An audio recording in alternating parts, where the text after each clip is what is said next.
Now here is Mr. Wiley Brooks, who stopped eating 17 years ago, claiming that all the elements we need to survive are in the air and an occasional glass of fruit juice. This is called breatharianism, and if it sounds hard to swallow, we're going to find out now from the man who knows. Would you please welcome Mr. Wiley Brooks? Here he is. Wiley, welcome to our show. Thank you. Let me ask you something.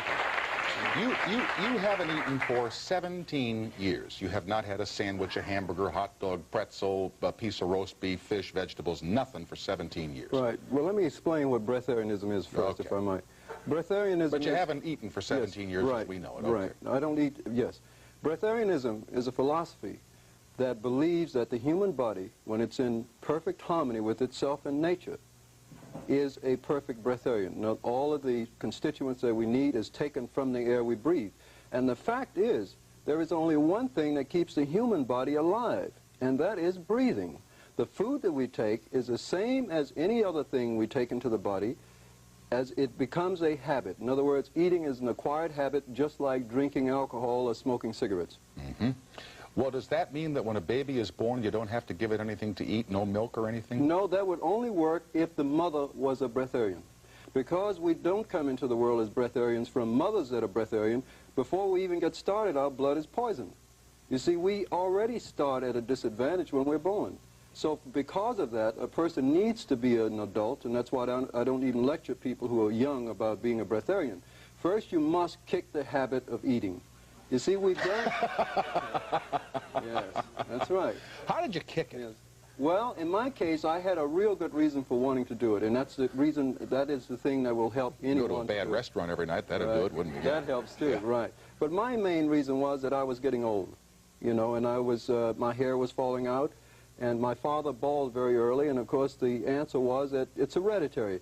And I hear that all the time. Every time a person stumps his toe, it's hereditary, you see. But I didn't accept that. So I did not want to get old. I was at 28 at the time, and I'm almost 50 now. Well, 46. But the feeling is, and what I found to be an important thing to inspire people to look into this, is the fact that all of the things we've heard about, we must get old, and we must get weak. And I think I heard when I was a younger person that a man is twice a child and once a man. And that is not the case. When a person gets older and wiser, he should get younger. He should not die in an unhealthy body. And this is very important. The issue here is not whether I want to die early or whether I will live a long time or not, and that comes up all the time. But the quality of life that I live is the most important thing. And there is no way of having perfect health or perfect happiness without having perfect health.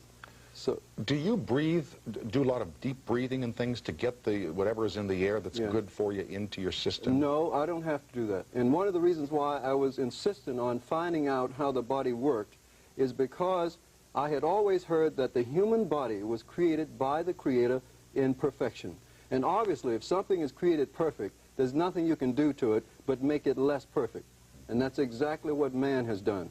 The body was created perfect. It needed nothing but the breath of life, which comes from the creative source, God or universal intelligence or whatever name you want to put on it.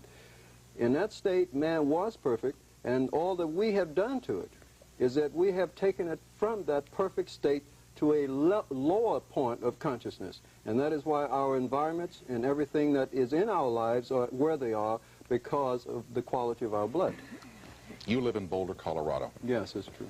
They have nice air there, you know what I mean? Yes, that's right. What if you live, forgive me, now this is a great city I'm going to mention.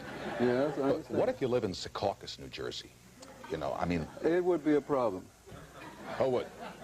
I think it would. Now, maybe I'm not right. I shouldn't say that so directly because I'm not too sure about Secaucus. But I know there are a lot of industrial plants in Jersey, right? Yes, sir. And that would be a problem. And that is one of the major problems. But clearing up the problem does not happen by trying to do it from the outside. It must be done from the inside. Man's environment is the direct representation or the reflection of what man is himself.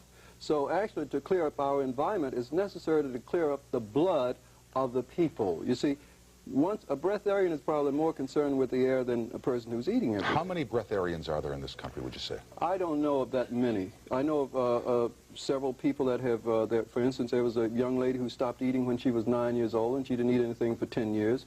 And there are other people that are at varying degrees of breatharianism. we read that the hunger strikers in Belfast died. Right. You're living.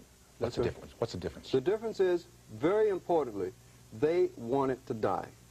And I get this in my lectures all the time, and people do not realize there is a big difference in a man stopping to eat who's trying to kill himself and a person who's not eating because he's trying to improve his health. You see? That is the difference. Health is the thing here. Breatharianism just happens to be a word that seems to be new, but it's been around as long as man has been here. But man has a choice of eating or not eating. I am not against eating, and one of the things I'd like to point out right away is I don't recommend fasting. Now, I know everybody thinks they should run out and stop eating, and I don't recommend that, because that is not the way to do it. The body has to adjust gradually and retrace itself back to the original state of health, which was breatharianism. That's the way I view it. I figure in 25 or 30 years I'll, make the adjustment to where I... Do you ever... I guess you don't get hungry anymore. No, when you walk on the streets and smell things being cooked, you doesn't mean a thing, and I can tell you why. It's very simple. If we have an automobile, we have a gauge on it that says empty and full. If the automobile is full of gas, is there any need to put any more in it? No. So the meter says full. Same thing with me. Your meter's full. The appetite says one thing. That's right. The appetite says one thing. Your body is lacking energy to keep it balanced properly. Now, when you have satisfied that balance in your system by whatever method you might use, the body has no appetite. So there's no reason to eat. I don't have a lot of time here, but what happens when somebody invites you out to dinner? No, I mean, eating is a social thing, too. You know what I mean? Absolutely. Tom, I'd like to point out here that is the most difficult thing about becoming a breatharian. It is, because not only is it, it's hard for a person to go out and do that, from my side, but even when I learned to cope with that, I found that I still had difficulty because everybody who knew me would feel guilty about eating all the time. And they shouldn't, because you're fine. Exactly. All right. Thank you for being with us tonight, Wiley. My pleasure. Keep going. Happy holidays to you. Thank you. We will continue right after these announcements. Chief?